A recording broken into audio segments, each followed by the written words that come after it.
దేవుని ఉన్నతమైన నామానికి మహిమ ఘనత ప్రభావము కలుగునుగాక. ఈరోజు దేవుని వాక్యాన్ని చదువుకుందాం. ఆది కాండము 21వ అధ్యాయము 22వ వచనం.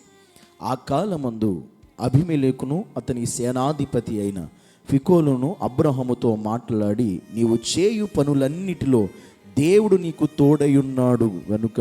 ఇక్కడ విషయం చెప్తున్న అబీమెలెకుతో అబ్రహాం చెప్తున్న విషయం ఏంటంటే, అబ్రహాముతో అబీమెలెకు చెప్తున్న విషయం ఏంటంటే, నీవు చేయి పనులంట్లో దేవుడు నీకు తోడై ఉన్నాడు.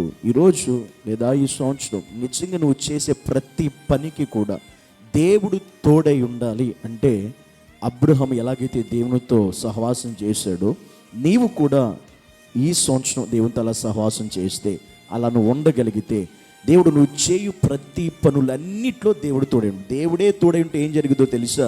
నీ ప్రతి పనిలో కూడా విజయమే కానీ అపజయం అనేది నా దేవుడు నీకు రానివ్వడు. దేవుని ఉన్నతమైన నామానికి